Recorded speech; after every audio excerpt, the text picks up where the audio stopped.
হযরত ওমর রাদিয়াল্লাহু তাআলা আনহু একটু পরীক্ষা করতে চাইলেন রাখাল রে, দেখি একটু বেশি দিলে কাজ হয় কিনা।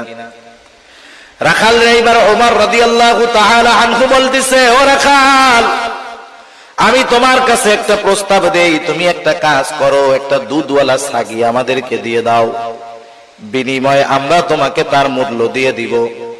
এতে আমাদের দুধের দ্বারা তৃষ্ণা নিবারণ হবে, গোশতের দ্বারা ক্ষুধা দূর হবে। তোমার মালিক যদি তোমাকে জিজ্ঞাসা করে যে ছাগল কোথায়, তুমি বলবা একটা নেকড়ে অথবা বাঘে আক্রমণ করে ধরে নিয়ে গেছে। এটা স্বাভাবিক, মাঝে মধ্যেই ঘটে। রাখাল বললে মালিক বিশ্বাস করবে। হযরত ওমর রাদিয়াল্লাহু তাআলা আনহু যখন রাখালকে বললেন, রাখাল, তোমাকে আমি কিছু টাকা দিচ্ছি, সম্পদ দিচ্ছি, তুমি ছাগল একটা দিয়ে দাও, তোমার মালিক যদি জিজ্ঞাসা করে তুমি বলবা নেকড়ের পাল আক্রমণ করে একটা ছাগল নিয়ে গেছে, তোমার মালিক সেইটা বিশ্বাস করবে। রাখাল সাথে সাথে হতবাক হয়ে গেল। রাখাল বলতেছে, ইয়া হাদা ফাইনাল্লাহ, ইয়া হাদা ফাইনাল্লাহ। রাখাল বলতেছে, হে আগন্তুক, তুমি কি বলো? আল্লাহ কোথায়, আল্লাহ কোথায়, আল্লাহ কোথায়? তুমি কেমন কথা বলতেছো? তার মানে রাখাল বলতেছে, এ আগন্তুক মুসাফির, তুমি আমাকে কি কথা বলতেছো?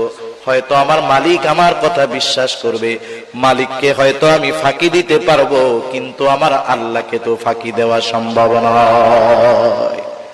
ইয়া আইয়ুহাল্লাযীনা আমানুত্তাকুল্লাহ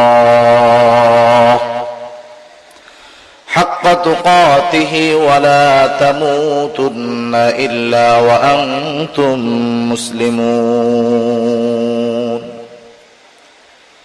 আল্লাহ রাব্বুল আলামিন ঈমানদারদেরকে উদ্দেশ্য করে বলেন, হে ঈমানদারেরা, তোমরা আল্লাহ তাআলাকে ভয় করো, যথাযথভাবে ভয় করো। আল্লাহ তাআলাকে ভয় করার কথা, তাকওয়ার কথা, গুনাহ থেকে বেঁচে থাকার কথা আল্লাহ তাআলা বললেন। এখন যদি আমরা আল্লাহ তাআলাকে প্রশ্ন করি, আয় আল্লাহ, আপনি যে আমাদেরকে মুত্তাকি হতে বললেন, তাকওয়া অর্জন করতে বললেন, আমরা কিভাবে তাকওয়া অর্জন করব? কারণ কোরআনুল কারীমের মধ্যে আল্লাহ তাআলা যেটা আদেশ করেন সেটা বাস্তবায়নের পদ্ধতিও আল্লাহ তাআলা বলে দেন। যেমন কোরআনুল কারীমের মধ্যে নামাজের কথা আছে, নামাজ কিভাবে বাস্তবায়ন করতে হবে, কিভাবে পড়তে হবে, আল্লাহ তাআলা এটাও আমাদেরকে জানায় দিয়েছেন। যেমন কোরআনুল কারীমে আল্লাহ তাআলা 82 জায়গায় নামাজের কথা বললেন।